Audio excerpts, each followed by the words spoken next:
Hello' everyone, কি খবৰ আপোনালোকৰ? আশা কৰিছোঁ আপোনালোক সকলো ভালে কুশলে আছে। আমাৰো সকলোৰে ভাল।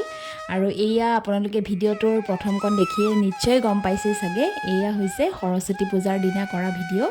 আচলতে ভিডিঅ'সমূহ বহুত দিনেই হ'ল কৰি ৰখা, কিন্তু আপলোড কৰিবলৈহে সময় পোৱা নাছিলোঁ। কাৰণ ছোৱালীৰ এনুৱেল এক্সাম চলি আছিলে আৰু 11 মাৰ্চ তাৰিখে শেষ হৈছে।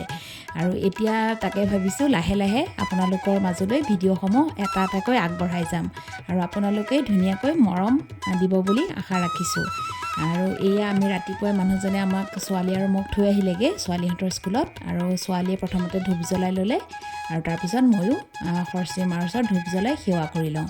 তেতিয়াহ'লে আপোনালোকে ভিডিঅ'টো আজি সম্পূৰ্ণ শেষলৈকে চাব আৰু ভাল লাগিছে নাই কমেণ্টত জনাবলৈ নাপাহৰিব। ব'লক তেতিয়াহ'লে ভিডিঅ'টোৰ মাজলৈ যাওঁ।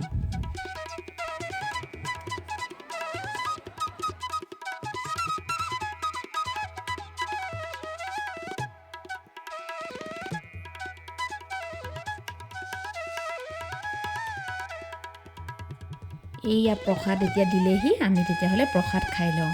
আৰু প্ৰসাদ খাই লৈ আচলতে আমি এয়া খিচিৰি খাবলৈ বুলি আহিলোঁ।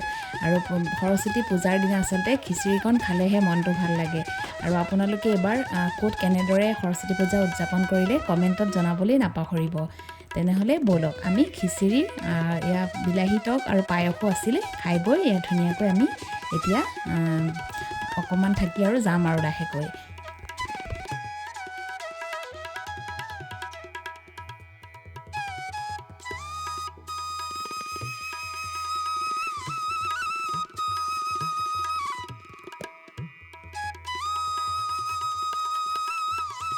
আজি সৰস্বতী পূজাৰ দিনটো সঁচাকৈ বৰ ধুনীয়াকৈ আমি উদযাপন কৰিলোঁ।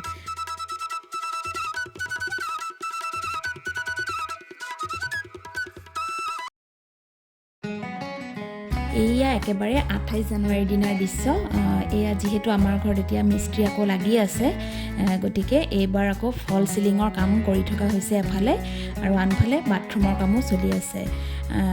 আৰু এইবোৰ কাম আচলতে শেষ নোহোৱালৈকে ঘৰখনত বিৰাট জাজ যেন অনুভৱ হয়। আৰু লাহে লাহে বহুতখিনিয়ে আগবাঢ়িছে আৰু কাম। ভাবিলোঁ আপোনালোককো এবাৰ দেখুৱাই দিওঁ। আৰু এয়া দেখিছেনে, পিছফালে আকৌ এয়া আমাৰ মানে আগৰ ৱালখিনি অলপ ওখ কৰি থকা হৈছে আৰু বাথৰুমৰ ছাইডটো। গতিকে আপোনালোকক এবাৰ কিনো কাম আগবাঢ়িছে সেইখিনি অকণমান দেখুৱাই দিলোঁ থুলমূলকৈ। আপোনালোকে ভিডিঅ'টো তেতিয়াহ'লে শেষলৈকে চাওক।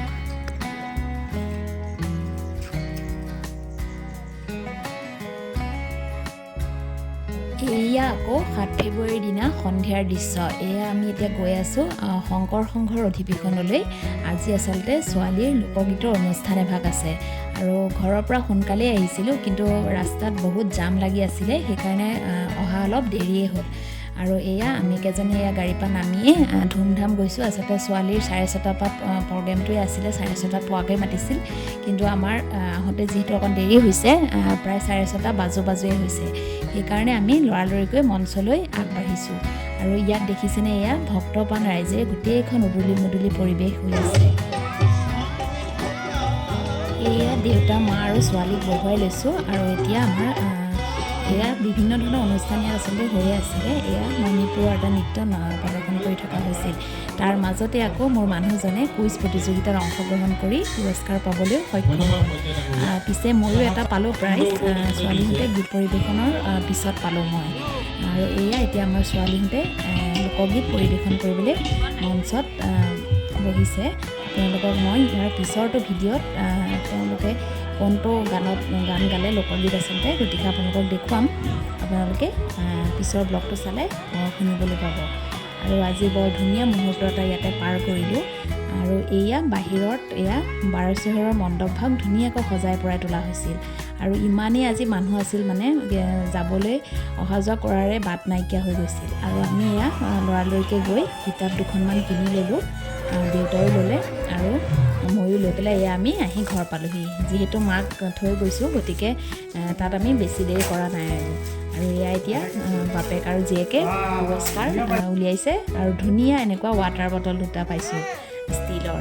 গতিকে আজি বিৰাট ভাল লগা অনুভৱ এটা হ'ল। আৰু আপোনালোকে সদায় এনেদৰে আমাক আশীৰ্বাদ কৰি যাব। আৰু আজিৰ ভাল লগা মুহূৰ্তখিনিও এয়া ফটো আকাৰত আপোনালোকৰ মাজত শ্বেয়াৰ কৰি স্মৃতি হিচাপে ৰাখি থ'লোঁ। আজিলৈ আহিছোঁ, বাই।